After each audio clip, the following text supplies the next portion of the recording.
আমাদের একটা বিয়ে করতে ফেটে যায়, আর এখনকার দিনের সিরিয়ালে 3খানা করে বিয়ে হয়। কীরকম আমি বুঝিয়ে দিচ্ছি।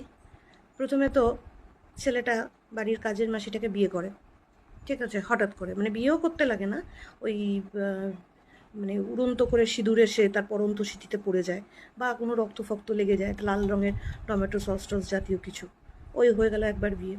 দ্বিতীয়বার যখন বাড়ির লোকেরা তাকে তার দেখে শুনে যখন বিয়ে দেয়, মানে একটা বড় লোকের বেশ অ্যারিস্টোক্রেট মেয়ের সাথে, মানে পাঠি ঠাঠি করা মেয়ের সাথে যখন বিয়ে দেয়, তখনই হঠাৎ ওই ছেলেটার, মানে একটা আতপাগলা আবাইলতা পোলাপান টাইপের ছেলে, ওই ওর আর তখন ওই কাজের মাসিটার কথা মনে পড়েছে, ও মা ও না ও আমার তো বিয়ে হয়ে গেছে একবার, বলে তখন একবার ওর সাথে বিয়ে হয়।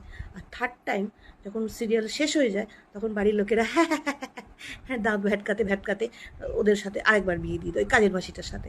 তাহলে কি হলো, 3বার বিয়ে। আর আমাদের জাস্ট একবার বিয়ে করতে গিয়ে ফেটে হাতে চলে আসছে বস।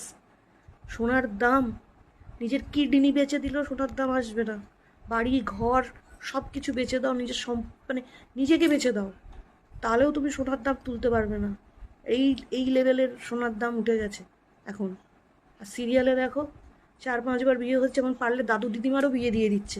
মানে কী লেভেলে, মানে কোন পর্যায়ে চলে গেছে পুরো ব্যাপারটা।